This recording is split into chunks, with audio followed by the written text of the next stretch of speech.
Question number 11। Question number 11 कह रहा है यदि कुछ रुपयों को ए, बी और सी में 5:7:6 के अनुपात में बांटा जाता है। फिर से रेशियो का क्वेश्चन है, यानी कि ए को यदि 5, बी को 7 और सी को 6 रुपए दिए जाते हैं। यदि बी को सी से 4500 रुपए अधिक प्राप्त होते हों, बी को सी से 4500 रुपए अधिक प्राप्त होते हो, तो सी को कितना रुपए मिला। मतलब आप ये मान लीजिए कि इससे इजी क्वेश्चन नहीं हो सकता आपके लिए। क्यों नहीं हो सकता? क्योंकि अनुपात बना के दे दिया, यहाँ पर अनुपात बनाने की जरूरत नहीं है। तो देखिए क्या दिया आपको, ए अनुपात बी अनुपात सी कितना दिया, तो आप कहेंगे सर 5:7:6। मतलब ए बी सी में कुछ रुपए को बांटा गया, किस अनुपात में, 5, 7 और 6 के अनुपात में। यानी कि अगर ए को 5 रुपए मिले तो बी को 7 रुपए मिले और सी को कितने, 6 रुपए मिले। अब हम बात करते हैं कि ए को कितना मिला, तो हमने लिख लिया 5, बी को कितना मिला 7 और सी को कितना मिला 6। चलिए तो अब हम बात करते हैं कि बी को सी से कितना ज़्यादा मिला, तो बोला 4500। तो देखिए यहाँ बी और सी का डिफरेंस कितना है, तो आप कहेंगे यहाँ बी और सी का डिफरेंस 1 यूनिट का है। बी और सी का डिफरेंस यहाँ कितना है, तो आप कहेंगे सर 1 यूनिट का है। तो हम कहेंगे कि हमारे हिसाब से बी को 7 रुपये मिले और सी को 6, मतलब 1 रुपये ज़्यादा मिला। जबकि क्वेश्चन में क्या बोलना है, 4500 रुपये ज़्यादा मिले। तो 1 यूनिट की वैल्यू किसके बराबर, तो आप कहेंगे सर 1 यूनिट की वैल्यू 4500 रुपये के बराबर। अब एक टर्म आपके दिमाग में खटक रहा होगा बार बार कि सर ये यूनिट यूनिट क्या बोल रहे हैं। तो यूनिट क्या है बच्चों, एक्चुअल में ये रुपए तो है नहीं, हम इनको 5 रुपये 6 रुपये 7 रुपये तो नहीं कह सकते। ये एक्चुअल में अनुपात है। तो जब अनुपात को हम संख्या में कन्वर्ट करते हैं तो या तो उसको 5x 7x 6x मानते हैं। तो अब यहाँ हम x नहीं लगा रहे, अगर x नहीं लगा रहे तो हम क्या कर रहे हैं, एज इट इज अनुपात का इस्तेमाल कर रहे हैं, तो उसको हम यूनिट बोल रहे हैं। ठीक है, चलिए अब देखिए 1 यूनिट की वैल्यू 4500 रुपये। तो क्या बताना है आपको, सी को कितना मिला। तो सी को आपको दिख रहा है भाई कितने रुपए मिले, तो आप कहेंगे सी को 6 यूनिट। 6 यूनिट की वैल्यू आपको निकालनी है। तो 6 यूनिट की वैल्यू कैसे निकालेंगे, तो भाई दोनों तरफ क्या कर दीजिए, 6 से मल्टीप्लाई कर दीजिए। 6 से मल्टीप्लाई करते हैं तो 2 जीरो तो ये आ गए, 6 पंचे 30 की जीरो हासिल में 3, 6 चौको 24, 3 27, यानी कि सी को 27,000 रुपये मिले। सी को कितने, 27,000 रुपये मिले। किस ऑप्शन में दिया है, तो देखिए ऑप्शन भी सी है, कितनी अच्छी बात है, सी को 27 और ऑप्शन भी सी है। क्लियर, चलिए बढ़ते हैं अगले क्वेश्चन की तरफ, देखते हैं अगला क्वेश्चन क्या है। देखिए अगला क्वेश्चन है रवि के स्टैंप संग्रह में, स्टैंप जानते हो, पोस्टल स्टैंप वगैरह जो आते हैं, उस संग्रह में 2/7 भारतीय स्टैंप हैं, ठीक है, और शेष विदेशी स्टैंप हैं। भारतीय स्टैंप का विदेशी स्टैंप से क्या अनुपात है, भारतीय स्टैंप का विदेशी स्टैंप से क्या अनुपात है। देखिए समझिए, इस क्वेश्चन की लैंग्वेज को समझिए, काफी इजी क्वेश्चन है। ये बोल रहे हैं कि रवि का जो स्टैंप का संग्रह है, स्टैंप्स का संग्रह है, उसमें 2/7 भारतीय है। मतलब हम कह सकते हैं कि कुल स्टैंप कितने हैं, तो हमने बोला कि कुल स्टैंप हैं आपके 7। अब उसमें से 2 कितने हैं, तो आप कहेंगे 2 भारतीय हैं, क्योंकि कुल का कितना है 2/7। हमेशा ध्यान रखना, जिससे तुलना की जाती है, जिससे कंपैरिजन की जाती है, वो न्यूमरेटर में होता है, मतलब हर में। हर की जो वैल्यू होती है वो तुलना करने वाले की वैल्यू होती है। तुलना किससे कर रहे हैं, तो ये बोला है कि भाई रवि के स्टैंप संग्रह में 2/7 भारतीय स्टैंप है, मतलब जो उसका टोटल कलेक्शन है उसमें से 2/7 क्या है, भारतीय है। तो हमने मान लिया कि कुल स्टैंप कितने हैं उसके पास, 7 हैं, 7 में से 2 क्या हैं, भारतीय हैं। तो बताइए विदेशी कितने होंगे, तो आप कहेंगे कि विदेशी स्टैंप कितने होंगे, तो विदेशी कितने होंगे, तो भाई टोटल कितने हैं 7, उसमें से भारतीय को माइनस कर दीजिए, कितने बचे 5। तो विदेशी स्टैंप कितने हैं, तो आप कहेंगे 5। अब पूछा क्या गया है, भारतीय स्टैंप का विदेशी स्टैंप से अनुपात, तो आप कहेंगे कि भारतीय तो 2 है और विदेशी कितने हैं, 5 हैं। तो भारतीय का विदेशी से अनुपात कितना हो गया, 2:5 हो गया। भारतीय का विदेशी से अनुपात कितना हो गया, 2:5। किस ऑप्शन में दिख रहा है, तो आप कहेंगे सर ऑप्शन ए हमारा आंसर हो जाएगा। ऑप्शन ए क्या हो गया आपका आंसर। आई होप आपको बात समझ में आ रही है। काफी अच्छा क्वेश्चन था। देखिए कोई भी क्वेश्चन अभी तक हार्ड लेवल का नहीं आया। देखिए हमने आज शुरुआत किस क्वेश्चन से की थी, 8वें क्वेश्चन से। हम ये कौन सा क्वेश्चन करना जा रहे हैं, 12वां, यानी कि 5वें नंबर का क्वेश्चन हो गया आज का। 5 क्वेश्चनों में से आपने सारे क्वेश्चन देखे, सारे बेसिक लेवल के हैं, कोई भी क्वेश्चन आपका टफ लेवल का नहीं है। तो मतलब आपको अपने अंदर एक कॉन्फिडेंस जगाना है बस कि आपकी नौकरी इस बार पक्की है, आपकी नौकरी कहीं नहीं गई, बस साथ दीजिए हमारा, हम आपके साथ है, ठीक है ना। ध्यान रखना एक एक क्वेश्चन, हर एक लेवल का क्वेश्चन इतना डीप पढ़ा देंगे कि आप एक बार यहाँ पढ़ लेंगे ना, आपको कहीं भी दिक्कत नहीं आएगी और कहीं और जाने की आपको जरूरत भी नहीं पड़ेगी। क्लियर? चलिए आगे बढ़ते हैं, आगे बढ़ते हैं और अगले क्वेश्चन की तरफ। अगला क्वेश्चन देखते हैं कि 50 रुपए प्रति किलोग्राम वाले नमक को 80 रुपए प्रति किलोग्राम वाले नमक में किस अनुपात में मिलाया जाए कि निर्मित मिश्रण की कीमत 60 रुपए प्रति किलोग्राम हो जाए। ये देखिए मिक्सचर एलिगेशन का ये क्वेश्चन है। अब मिक्सचर एलिगेशन का डिस्कशन काफी बड़ा होगा, उसको टॉपिक में बिल्कुल क्लियर समझेंगे। आप केवल इतनी सी बात समझिए कि मिक्सचर एलिगेशन लगता कहाँ है। ठीक है, जैसे हमने बोला कि एक विद्यालय में लड़कियों की औसत आयु फलानी है, एक क्लास में मान लीजिए एक कक्षा में लड़कियों की औसत आयु फलानी है, लड़कों की औसत आयु फलानी है और उनकी कुल की मतलब पूरी कक्षा की औसत आयु फलानी है। अब फलानी का मतलब समझ लीजिए, अगर हमने बोला कि एक कक्षा में लड़के हैं, उनकी औसत आयु x वर्ष है, x वर्ष मानेंगे तो फिर y मानना पड़ेगा, तो x की जगह पे कुछ और मान लेते हैं हम। ठीक है, x की जगह पे कुछ और मान लेते हैं या x ही लिख लीजिए, वर्ष नहीं लिखते हम यहाँ पर। एक कक्षा में लड़कों की औसत आयु x वर्ष है और लड़कियों की औसत आयु y वर्ष है और पूरी कक्षा की औसत आयु हमने मान ली कितनी है, p है। तो जब ध्यान रखना आपको इंडिविजुअल दो चीजें दी हो और उन दोनों का एवरेज दिया हो तो वहां क्या लगता है, एलिगेशन लगता है। तो देखिए कैसे लगता है एलिगेशन।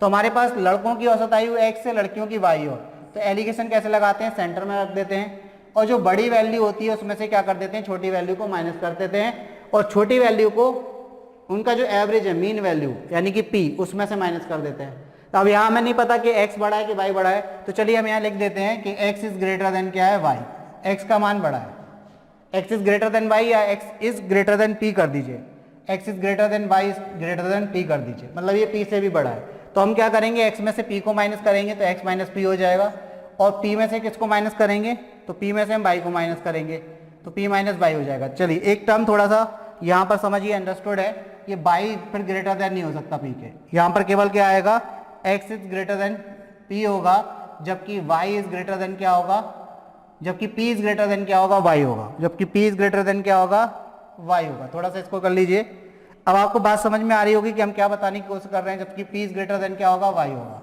मतलब मीन वैल्यू एक टर्म से बड़ी होगी और एक टर्म मीन वैल्यू से बड़ा होगा। अब देखिए ये क्वेश्चन में है कि नहीं ये चीज। अब इन्होंने क्या बोला है कि 50 रुपए प्रति किलोग्राम, यानी कि एक क्या है आपके पास, नमक है, तो पहला नमक जो है वो कितने रुपए प्रति किलोग्राम वाला है, तो आप कहेंगे 50 रुपए प्रति किलोग्राम वाला पहला नमक है। दूसरा नमक कितने रुपए प्रति किलोग्राम वाला है, तो दूसरा जो नमक है वो 80 रुपए प्रति किलोग्राम वाला है, तो ये हो गया 80 रुपए प्रति किलोग्राम। मतलब 1 किलो 50 का आता है, यहाँ पर 1 किलो 80 का आता है। अब बोल रहे हैं कि इन दोनों को यदि मिलाया जाए, किस अनुपात में मिलाया जाए कि इसको कीमत क्या हो जाए, 60 रुपए प्रति किलोग्राम हो जाए। तो देखिए मीन वैल्यू 60 है कि नहीं है, 60 रुपए प्रति किलोग्राम आपकी मीन वैल्यू है कि नहीं। देखिए 80 से तो कम है लेकिन 50 से ज़्यादा है, तो अब आपको क्या कर देना है, एलिगेशन लगा देना है।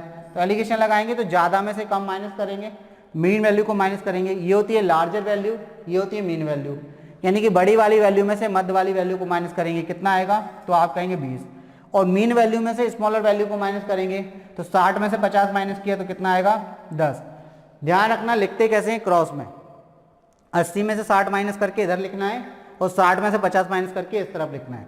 अनुपात बना दीजिए, 0 से 0 कैंसिल, कितना आ गया, 2:1, यानी कि 50 रुपए किलो वाले प्रति किलोग्राम, 50 रुपए प्रति किलोग्राम वाले नमक को 80 रुपए प्रति किलोग्राम वाले नमक में आपको किस अनुपात में मिलाना पड़ेगा, तो आप कहेंगे सर 2:1 के अनुपात में। मतलब यदि 50 वाला आप 2 किलो लेते हैं तो 80 वाला 1 किलो लेना पड़ेगा और 3 किलो मिलाकर जब आप कितने में बेचेंगे, उसको 60 रुपए प्रति किलोग्राम के हिसाब से बेचेंगे तो ना आपको लाभ होगा ना हानि। एक चीज़ और ध्यान रखना है कि एलिगेशन में लाभ और हानि इंक्लूड नहीं होता, लाभ और हानि शामिल नहीं होता। तो किस ऑप्शन पे टिक कर देंगे, 2:1 कहाँ दिख रहा है, तो आप कहेंगे सर ऑप्शन बी दिख रहा है 2:1, तो ये आपका आंसर हो गया, ये आपका आंसर हो गया। क्लियर है, चलिए ये चीज क्लियर हुई। तो अगले क्वेश्चन की तरफ मूव करते हैं, देखते हैं कि भाई अगला क्वेश्चन क्या पूछा गया था। सीता, गीता और मीता, 3 लोग हैं, सीता, गीता और मीता एक परीक्षा उत्तीर्ण होने की प्रायिकता क्रमशः 60%, 40% और 20% है। मतलब एक परीक्षा में प्रायिकता का मतलब क्या होता है, पहले ये समझ लें। एक परीक्षा में सीता, गीता और मीता की एक परीक्षा में उत्तीर्ण होने की प्रायिकता, उत्तीर्ण मतलब उनके पास होने की संभावना, ठीक है, प्रायिकता का मतलब होता है संभावना। अब संभावना देखो क्या होती है, 2-3 तरीके से निकाल सकते हैं हम। अगर हम बोलें कि किसी चीज़ की घटित होने की प्रायिकता 100% है, अगर हम बोलें कि सूरज जो है वो पूर्व से उदय होता है, तो इसका मतलब क्या है, उसके उदय होने के चांसेस 100% है, क्योंकि सूरज आपको पता है पूर्व से ही उदय होता है। तो अगर किसी चीज़ की घटित होने की प्रायिकता 100% है, मतलब उसकी प्रायिकता को हम 1 बोलते हैं। और अगर हम बोलें कि सूरज पश्चिम से उदय होगा, तो आप कहेंगे इसकी कोई संभावना नहीं है, पॉसिबल ही नहीं है, तो उसकी प्रायिकता क्या होगी, 0 होगी। मतलब एक अनुमान जब लगाया जाता है तो उसको हम क्या बोलते हैं, प्रायिकता बोलते हैं। तो यहाँ पर एक अनुमान क्या लगाया कि सीता, गीता और मीता की परीक्षा में उत्तीर्ण होने की प्रायिकता क्रमशः 60%, 40% और 20% है। तो मतलब हम कह सकते हैं कि सीता के 60% चांस है परीक्षा में पास होने के, और गीता के 40% चांस है परीक्षा में पास होने के, जबकि मीता के 20% चांस है परीक्षा में पास होने के। मतलब सबसे डफर कौन दिख रही है आपको, मीता, मतलब बिल्कुल ही नहीं पढ़ती है। सबसे ज़्यादा होशियार इनमें कौन से चांसेस हैं, 60%, फिर भी बहुत कम चांसेस हैं। मतलब पास होने का मतलब 33 नंबर चाहिए इनको, वो भी नहीं आ पा रहे भाई। अपने यहाँ क्या होता है, 33 नंबर पे पास हो जाते हैं ना, और उसमें भी 60% की संभावना है कि 33 ला पा रहे हैं कि नहीं। ठीक, तो आप देख लीजिए भाई, उस चीज़ पे तो हम नहीं जाते हैं, अब यहाँ समझ लेते हैं कि यहाँ सीता को हमने रिप्रेजेंट किया है इससे, तो उसके परसेंटेज कितने हैं, 60%। ठीक है, गीता को हमने रिप्रेजेंट किया किससे, तो गीता को हमने रिप्रेजेंट किया है जी से, उसके परसेंटेज कितने हैं, तो आप कहेंगे सर 40%। ठीक है, इसके बाद अगर हम बात करें मीता को, तो मीता को किससे रिप्रेजेंट करेंगे, एम से, और उसके चांसेस कितने हैं पास होने के, 20% है। पर क्या क्वेश्चन में पूछ क्या रहे हैं, किंतु परंतु सारी बातें अगर हम देखें तो पूछ क्या रहे हैं, क्या प्रायिकता है कि सीता और गीता परीक्षा में उत्तीर्ण हो जाएंगी और मीता उत्तीर्ण नहीं होगी। देखिए, अगर किसी व्यक्ति के पास होने के चांसेस 60% हैं, तो उसके पास ना होने के चांसेस कितने, तो आप कहेंगे 40%, क्योंकि दुनिया में हर चीज़ अपने आप में 100%, दुनिया में हर चीज़ अपने आप में 100% होती है। अगर कोई चीज़ 60% पास हो रही है तो 40% उसके फेल होने के चांसेस होंगे। लेकिन क्या बात सीता की कर रहे हैं, बात कर रहे हैं कि सीता और गीता के परीक्षा में उत्तीर्ण होने के चांसेस, तो वो तो आपको पता है 60% और 40% है। लेकिन मीता उत्तीर्ण नहीं होगी, इसकी क्या प्रायिकता है, तो आपको पता है मीता अगर 20% चांस है पास होने के, ये पास होने की प्रायिकता है तीनों की, तो मीता के फेल होने की प्रायिकता कितनी होगी, अनुत्तीर्ण होने की प्रायिकता क्या होगी, तो आप कहेंगे 80। कितनी होगी, 80। अब आप देखिए क्या करना है आपको, प्रायिकता, प्रोबेबिलिटी कैसे निकलेगी, तो आप प्रायिकता क्या होता है, जब आपकी कंडीशन सेटिस्फाई हो जाती है तो वहां प्रायिकता आप निकाल सकते हैं। देखिए, इसके पास होने की प्रायिकता, तो आप कहेंगे सर 60%, इसके पास होने की प्रायिकता, तो आप कहेंगे 40%, मल्टीप्लाई कर दीजिए, और इसके फेल होने की प्रायिकता कितनी, तो आप कहेंगे सर 80% कर दीजिए। ठीक है, तो देखिए 60/40/100 करेंगे, परसेंट का साइन हटाएंगे, इंटू 40 बटे क्या करेंगे, 100 करेंगे, 80 इंटू क्या करेंगे, बटे में 100 कर देंगे। ठीक है, इंटू 80 बटे में 100। अब देखिए 2 जीरो से 2 जीरो कैंसिल, 1 जीरो से 1 जीरो कैंसिल, अब मल्टीप्लाई कर दीजिए, क्या हो जाएगा, 48 छिंगे 192 हो जाएगा, कितना, 192 हो जाएगा, कितना हो जाएगा, 192 हो जाएगा। चलिए 192 कर लिया। अच्छा, परसेंटेज है, अब ये तो आपका 1000 से भाग जा रहा है, 1 2 3, 2 से 2 कैंसिल, 1 से 1 कैंसिल हो गया, अब आपका बटे में तो 1000 आ रहा है।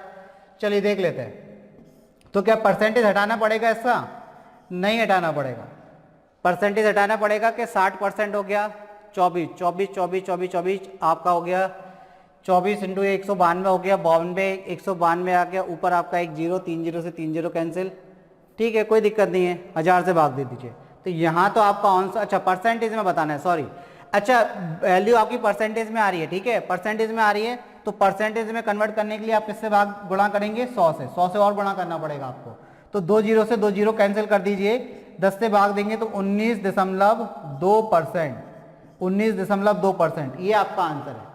अब देखिए कितना सिंपल क्वेश्चन था। ठीक है, क्वेश्चन कितना था, सिंपल था। आपसे क्या पूछा गया कि सीता, गीता और मीता की परीक्षा में उत्तीर्ण होने की प्रायिकता आपको दी है 60%, 40%, 20%। बोल रहे हैं कि क्या प्रायिकता है कि सीता और गीता तो उत्तीर्ण हो लेकिन मीता क्या अनुत्तीर्ण हो। तो आपको पता है सीता के उत्तीर्ण होने की प्रायिकता 60%, गीता के उत्तीर्ण होने की प्रायिकता 40%, और मीता के अनुत्तीर्ण होने की प्रायिकता, भाई अगर उसकी प्रायिकता पास होने की 20 है तो अनुत्तीर्ण होने की कितनी होगी, 80 होगी। तो अनुत्तीर्ण होने की उसकी यानी कि फेल होने की प्रायिकता कितनी है, तो आप कहेंगे उसकी 80% है। तो अब आपको कितना सा काम करना है कि आपको गीता, मीता और सीता की जो प्रायिकता उनका मल्टीप्लाई कर देना है। मल्टीप्लाई किया, सॉल्व करने लगे। अब यहाँ पर एक गलती क्या कर रहे थे कि भाई काट रहे थे, लेकिन हमने ये देखा कि आंसर तो परसेंटेज में, परसेंट में बदलने के लिए क्या करते हैं 100 से गुणा, तो 100 से गुणा कर दिए, 2 जीरो से 0, 10 से भाग दिया तो 19.2। तो यानी कि सीता और गीता परीक्षा में उत्तीर्ण हो और मीता अनुत्तीर्ण हो, उसकी प्रायिकता कितनी है 19.2% है। कितनी है 19.2% है। क्लियर होगी बात। चलिए तो बढ़ते हैं अगले क्वेश्चन की तरफ, देखते हैं भाई अगला क्वेश्चन क्या है। तो अगला क्वेश्चन आपको दे रहे हैं कितने रुपए का 20% 400 रुपए के बराबर है। कितने रुपए का 20%। देखिए इसको 2-3 तरीके से कर सकते हैं, छोटा क्वेश्चन है, कोई भी तरीका आप अप्लाई कर लें। तो हमने बोला कि x रुपए का, कितने रुपए का x रुपए का, कितना प्रतिशत 20%, किसके बराबर है, तो आप कहेंगे सर 400 रुपए के बराबर है। इन्होंने यही तो पूछा है कि कितने रुपए का 20% 400 के बराबर है। तो हमने बोला कि x रुपए ले लीजिए और उसका कितना 20% 400 रुपए के बराबर। तो 20% को हम किस में कन्वर्ट कर देंगे 20/100 में कन्वर्ट कर देंगे। ठीक है, परसेंट का साइन हटाइए तो बटे में 100 आता है, बराबर में कितना 400। 20 से कितने बार कटेगा 5 बार, 5 का गुणा किस में हो जाएगा 400 में, तो x की वैल्यू कितनी आ जाएगी 2000 रुपये। यानी कि 2000 रुपये का 20% 400 के बराबर होता है, एक तरीका। दूसरा तरीका आप रेशियो से डायरेक्ट कर सकते हैं। जैसे इन्होंने बोला कितने रुपए का 20%, तो 20% को आप लिखिए फ्रैक्शनल यानी कि भिन्नात्मक रूप में 1/5। अब बोल रहे हैं कितने रुपए का, तो वो रुपए कितने हैं, तो मान लीजिए वो रुपए 5 हैं, उसका 20% मतलब 1, किसके बराबर है, तो आप कहेंगे 1 बराबर 400 रुपए के बराबर। अगर हम बोलें कि आपके 5 में से 1 नंबर आए हैं तो कितना परसेंट बना 20% बना। इसका मतलब 5 रुपए कुल थे, उसका 20% है, तो 1 की वैल्यू कितनी 400 के बराबर। फिर से हमने 4000 लगा दिया, क्या बात है, ज़्यादा जीरो आ रहे हैं आज। कितना करना है 400 करना है, ठीक है, कितना कर दीजिए 400। तो 5 की वैल्यू किसके बराबर, तो 5 से गुणा कर दीजिए, तो 5 यूनिट की वैल्यू कितनी आ गई 2000 रुपये के बराबर। तो आपका ये जो सेकंड मेथड है उससे आपका आंसर 2000, आंसर में कोई फर्क नहीं पड़ेगा। क्लियर हो गई बात। चलिए ये हो गया हमारा 15वें नंबर का क्वेश्चन। अब आते चलिए 16वें नंबर के क्वेश्चन पर। तो 16वें नंबर का क्वेश्चन देखिए आप, यहाँ दिया एक परीक्षा में 36% विद्यार्थी अंग्रेजी में और 40% विद्यार्थी हिंदी में, 40% हिंदी में 36% अंग्रेजी में फेल हो जाए। यदि दोनों विषयों में फेल विद्यार्थी 20% हैं तो पास हुए विद्यार्थियों का प्रतिशत क्या है। तो पास होने वाले विद्यार्थियों का प्रतिशत बताना है। इसको क्वेश्चन को सॉल्व करेंगे हम सेट थ्योरम से। देखिए क्या होता है कि अगर आपके पास क्या दिया है कि पास हुए विद्यार्थियों का प्रतिशत क्या है, तो आपको क्या करना है, एक फॉर्मूला होता है NA यूनियन B बराबर NA plus NB minus NA intersection B। देखिए यूनियन का मतलब होता है आपका उभयनिष्ठ, यूनियन का मीन्स होता है संघ, सॉरी यूनियन को हिंदी में क्या बोलते हैं संघ बोलते हैं, संघ बोलते हैं हिंदी में। और ये होता है उभयनिष्ठ, इंटरसेक्शन मतलब होता है उभयनिष्ठ, मतलब जो दोनों में कॉमन है। ठीक है, अब देखिए बात क्या कर रहे हैं, ये बोल रहे हैं कि 36% विद्यार्थी अंग्रेजी में, 40% विद्यार्थी हिंदी में फेल हुए। यदि दोनों विषयों में कितने हुए फेल 20%, तो पास हुए विद्यार्थियों का प्रतिशत बताना है। तो सिंपल आपको क्या करना है, आपको ये देखना है कि दोनों विषयों में कुल मिलाकर फेल कितने हुए। फेल होने वाले को टोटल विद्यार्थी हम निकाल लेंगे और हमें पता है कि परसेंटेज में बात हो रही है, यानी कि 100% छात्र होंगे, स्कूल हो कक्षा हो कुछ भी हो उसमें 100% छात्र होंगे। तो फेल होने वाले का परसेंट अगर हम 100 में से माइनस कर देंगे तो पास होने वाले निकल आएंगे। तो देखिए हमें करना क्या है, हमारे पास दिए कि 36% किसमें इंग्लिश में, तो इंग्लिश में कितने हुए, तो हमने लिख लिया भाई 36% क्या हुए फेल हुए। ठीक है, अब इसके बाद हम बोले कि हिंदी में कितने, तो आप कहेंगे सर हिंदी में हुए 40%, ये भी फेल हुए, बहुत अच्छी बात है, कुछ नहीं करते वरना तो फेल हो जाइए। और दोनों विषयों में यानी कि हम बोले कि हिंदी और प्लस इंग्लिश में कितने परसेंट फेल हुए, तो आप कहेंगे सर 20% फेल हुए। तो सबसे पहली चीज़ तो ये ध्यान रखनी है कि ये जो फॉर्मूला कब अप्लाई करना है आपको, जब पूरा का पूरा डेटा या तो निगेटिव हो या पॉजिटिव। नेगेटिव का मतलब यहाँ फेल की बात करें तो पूरा डेटा आपका नेगेटिव होना चाहिए, फेल में होना चाहिए। और अगर पास की बात करेंगे तो पूरा डेटा पास में होना चाहिए। तो सबसे अच्छी बात यह है कि आपके क्वेश्चन में सब कुछ फेल में दिया है, सब के सब क्या है फेल हैं। अब फेल हैं तो आपको क्या करना है, आपको ये देखना है कि कुल कितने विद्यार्थी, कितने परसेंट विद्यार्थी फेल हुए सभी मिला के, चाहे वो एक सब्जेक्ट में हो चाहे दोनों सब्जेक्ट में हो, कितने फेल हुए। तो आपको क्या करना है, हिंदी इंग्लिश इनको अलग ऐड करना है और माइनस उसमें से क्या करना है, हिंदी प्लस इंग्लिश जो दोनों मिलाकर फेल हुए, तो ये जो फॉर्मूला बनता है ये आपको क्या देगा, फेल वाले विद्यार्थी देगा, कुल विद्यार्थी देगा। देखिए ये बना किससे, संघ वाले से, मतलब आपको ये टोटल यूनियन निकल आएगा कि टोटल विद्यार्थी कितने परसेंट विद्यार्थी क्या हुए, फेल हुए। तो आप ये यहाँ लिखिए, इंग्लिश वाले कितने हैं तो आप कहेंगे 36%, हिंदी वाले कितने हैं तो आप कहेंगे 40%, और दोनों वाले कितने तो आप कहेंगे 20%। 36 और 40 कितना हो गया तो आप कहेंगे 76, माइनस कितना कर दीजिए 20। ठीक है, माइनस कितना कर दिया हमने, 20 कर दिया। तो 76 माइनस कितना कर देना है आपको, 20 कर देना है। तो कितना आ जाएगा, आप कहेंगे 56, यानी कि 56% विद्यार्थी जो हैं वो फेल हुए हैं। 56% विद्यार्थी क्या हुए हैं, फेल हुए हैं। अब 56% विद्यार्थी फेल हुए हैं तो पास कितने हुए, तो हमने बोला कि कुल विद्यार्थी कितने होंगे, 100%। कुल विद्यार्थी कितने होंगे, 100%। उसमें से क्या माइनस कर दीजिए, 56% को माइनस कर दीजिए, कितना आ जाएगा, तो आप कहेंगे सर 44%। 44% विद्यार्थी जो हैं वो पास हुए। 44% विद्यार्थी क्या हुए, पास हुए। तो आपका आंसर आया 44%। किस ऑप्शन पे टिक कर देंगे, तो आप कहेंगे सर ऑप्शन बी जो है वो हमारा आंसर हो जाएगा। ऑप्शन बी जो है वो हमारा आंसर हो जाएगा। आई होप आपको बात समझ में आ रही है, क्लियर है। तो सिंपल है, आपको क्या करना है, अगर फेल वाला पूरा डेटा दिया है तो जो इंडिविजुअल एक एक सब्जेक्ट में फेल हुए हैं उनको ऐड करिए, और जो दोनों सब्जेक्ट में फेल हुए हैं उनको माइनस कर दीजिए। तो आपको क्या मिल जाएगा कि ओवरऑल कितने परसेंट फेल हुए। अब ओवरऑल कितने परसेंट फेल हुए, तो हमने देखा 56% फेल हुए, तो टोटल स्टूडेंट कितने होंगे, वो 100% होंगे। 100 में से 56% यानी कि 100 में से 56% माइनस कर देंगे तो 44 यानी कि 44% आपका आंसर हो जाएगा। किस ऑप्शन में दिया था, तो आप कहेंगे सर ऑप्शन बी हमारा आंसर है। क्लियर होगी यहाँ तक बात, बहुत बढ़िया। चलिए बढ़ते हैं अगले क्वेश्चन की तरफ। अगले क्वेश्चन की तरफ बढ़ते हैं कि अगला क्वेश्चन क्या कह रहा है। तो नेक्स्ट क्वेश्चन है क्वेश्चन नंबर 17।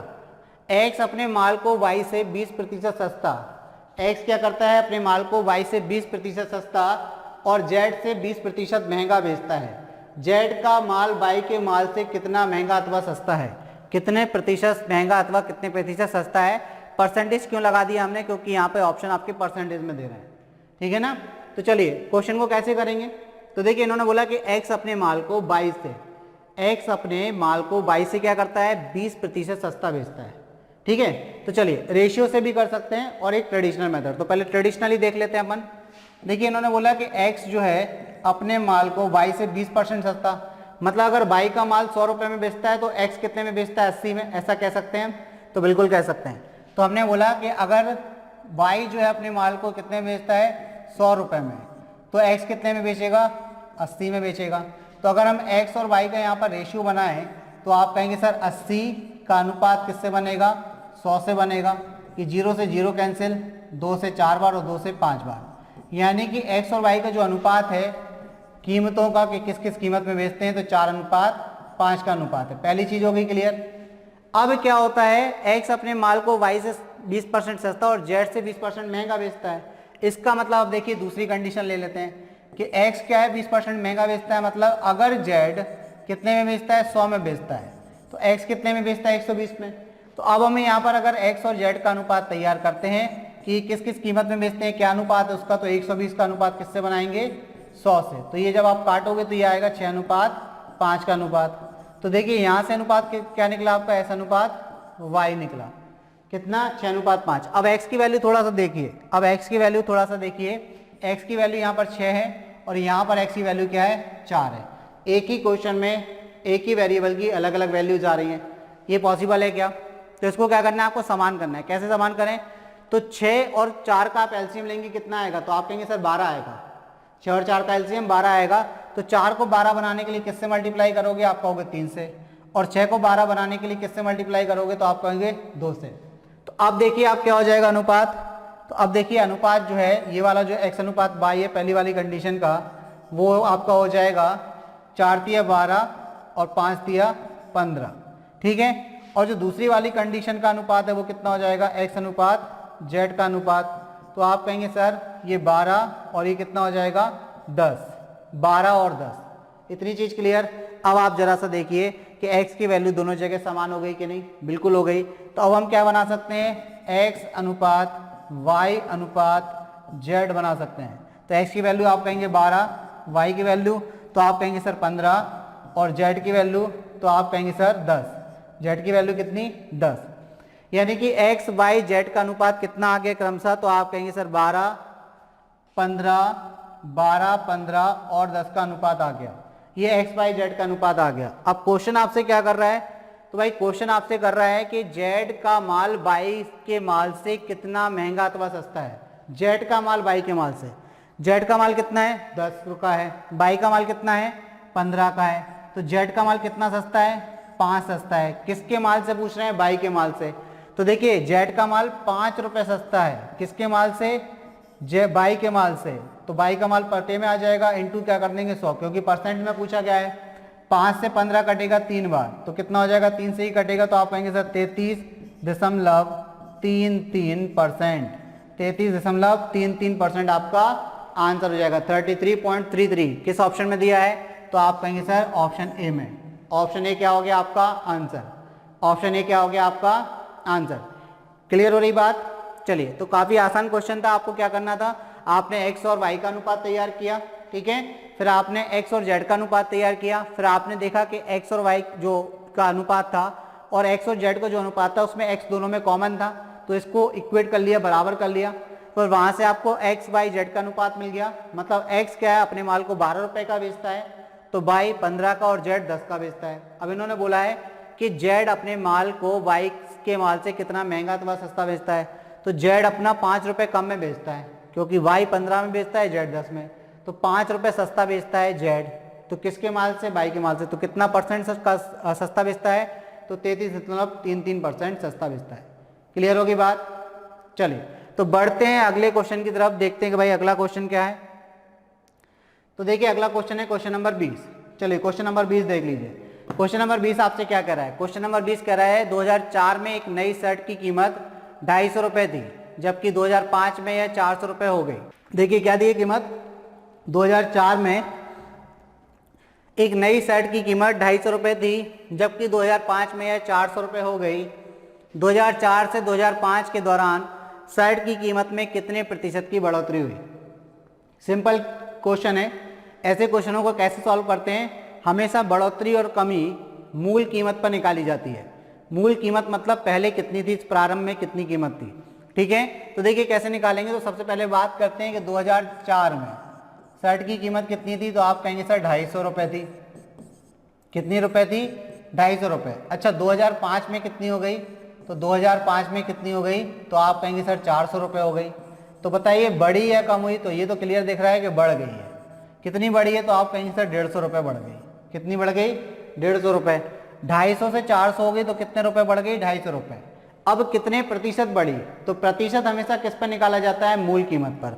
तो देखिए कितने प्रतिशत बढ़ोतरी हुई, तो परसेंटेज इंक्रीज। परसेंटेज इंक्रीज कैसे निकलता है, increase value upon original value into 100, यानी कि बढ़ी हुई कीमत बटे मूल कीमत इंटू 100। तो बढ़ी हुई कीमत कितनी है, तो आप कहेंगे बढ़कर कीमत कितनी बढ़ी, 150 रुपए। मूल कीमत कितनी है, तो आप कहेंगे 250 रुपए। इंटू क्या कर देंगे, तो आप कहेंगे सर 100 कर देंगे। देखिए 0 से 0 कैंसिल करिए, 5 से 3 बार काटिए, 5 से 5 बार काटिए और 5 से 4 बार काटिए। 5 से 4 बार कहाँ कटेगा, 5 से 2 बार कटेगा। 5 से 2 बार यानी कि 20 बार काटिए। 20 थी कितना हो जाएगा, तो आप कहेंगे सर 60। तो कितनी बढ़ गई भाई, 60% बढ़ गई। कितने प्रतिशत बढ़ गई भाई, 60% बढ़ गई। तो काफी बेसिक क्वेश्चन था। क्लियर है। किस ऑप्शन पर टिक कर देंगे, तो आप कहेंगे सर ऑप्शन ए जो है वो दिख रहा है भाई 60 जैसा, 60 जैसा दिख रहा है, यानी कि 60 ऑप्शन ए में है। तो ऑप्शन ए आपका क्या हो गया, आंसर हो गया। क्लियर होगी बात। चलिए तो अगले क्वेश्चन की तरफ बढ़ें। देखिए कितनी खुशी हो रही होगी आपको हर एक क्वेश्चन के साथ में, क्योंकि जो हर एक क्वेश्चन आप देख रहे हैं काफी बेसिक क्वेश्चन है और आप देखिए काफी आसानी से बना सकते हैं। अगर यही क्वेश्चन हम चेंज करके आपको बोल दें कि भाई आप आज एक शर्ट 100 रुपए की लेकर आए और आप अगले दिन लेने गए तो आपको 150 रुपए की मिली, तो बताइए कितने परसेंट बढ़ गई, तो आप कहेंगे सर 50 बढ़ गई। किससे बढ़ी, तो हमेशा मूल कीमत से इंटू क्या करते हैं परसेंट में बदलने के लिए 100, यानी कि 100 से 100 कट गया तो आप कहेंगे सर 50%। तो अब तो ध्यान रहेगा आपको, क्योंकि आपने शर्ट खरीद ली यहाँ पर। तो इस टाइप का क्वेश्चन जब भी आएगा तो आप काफी आसानी से बना लेंगे। ठीक है, चलिए आगे बढ़ते हैं अगले क्वेश्चन की तरफ। देखते हैं भाई 19वां क्वेश्चन क्या पूछा गया था। तो देखिए 19वां क्वेश्चन आपका ज्योमेट्री से रिलेटेड है। ज्योमेट्री, जिसको ज्योमेट्री के नाम से हम जानते हैं, ज्योमेट्री से रिलेटेड है। और इस क्वेश्चन में क्या दे रहा है, अच्छा क्वेश्चन है। एक वृत्त में यदि जीवा CD की तुलना में जीवा AB केंद्र O के अधिक निकट है तो बताइए कि इनमें से कौन सा कथन जो है सही होगा, कौन सा स्टेटमेंट इनमें से सही होगा। तो ध्यान रखना आप एक चीज कि जो जीवा वृत्त के केंद्र के जितने नजदीक होगी वो उस जीवा की लंबाई उतनी बड़ी होगी, वो जीवा उतनी बड़ी होगी। देखिए कैसे, तो अगर हम बात करें, हमने बना लिया एक वृत्त, एक हमने वृत्त बना लिया। अब हमने बोला कि इसमें एक जीवा बनाई। सबसे पहले तो हमने ये यहाँ से यहाँ तक एक जीवा बनाई, इसको नाम दिया हमने AB वृत्त के। अच्छा, इसमें AB नाम नहीं दे रहे, पहले समझने के लिए कर लें, नहीं तो फिर आप कहेंगे सर इसमें तो AB कुछ और है। तो हम AB अभी इसको नाम नहीं देते, अभी हम कुछ और नाम से इसको डिनोट करते हैं। हमने बोला M और N एक जीवा है, फिर हमने एक जीवा और बनाई और ये वृत्त का केंद्र है। इस जीवा को नाम दिया हमने कितना, P और Q। अब हमने एक जीवा और बनाई तो इसको हमने नाम दिया आपका L और कुछ भी और नाम दे दीजिए M। M तो हो गया ना, LO नाम दे दिया, ठीक है। अब आप देखिए कि ये जो जीवा है MN, उससे बड़ी कौन सी हो गई PQ, उससे बड़ी कौन सी हो गई LO। मतलब जितने जितने आप केंद्र के नजदीक जाएंगे जीवा की लंबाई बढ़ती जाएगी। अब यहां से एक चीज और समझ लें, यहां से एक चीज और समझ लें कि मान के चलिए जीवा कहां से निकल गई, वृत्त के केंद्र से निकल गई। जीवा कहां से निकल गई, वृत्त के केंद्र से निकल गई। तो वृत्त के केंद्र से होकर जाने वाली जीवा वृत्त का व्यास कहलाती है। वृत्त के केंद्र से होकर जाने वाली जीवा वृत्त का व्यास कहलाती है और वृत्त का व्यास वृत्त की त्रिज्या का दोगुना होता है।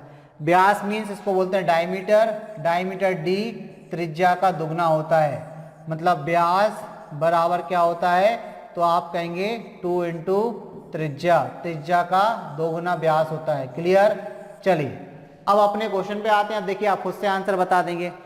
बोल रहे हैं कि भाई एक वृत्त है, तो हमने एक वृत्त बना लिया, इसमें एक ये केंद्र है, ठीक है। अब बोल रहे हैं कि वृत्त के यदि एक जीवा CD की तुलना में जीवा AB O के अधिक निकट है। अब वृत्त का केंद्र क्या है, O, और इसके अधिक निकट कौन सी जीवा है, तो बोल रहे हैं कौन सी जीवा, CD की तुलना में AB। तो CD कहाँ होगी, यहाँ कहीं होगी। तो बताइए CD बड़ा होगा कि AB बड़ा होगा, जो जितने निकट होगा केंद्र के वो बड़ी होगी। तो आपको पता है कि AB बड़ी होगी, AB जो जीवा है वो बड़ी होगी किससे, CD से। तो आपके किस ऑप्शन में दिया है, AB बड़ा CD, AB बड़ा है CD से, किस ऑप्शन में दिया है, तो आप कहेंगे ऑप्शन C। तो आपका ऑप्शन C जो है वो आंसर हो गया। क्लियर हो गई बात, क्लियर। चलिए बढ़ते हैं अगले क्वेश्चन की तरफ।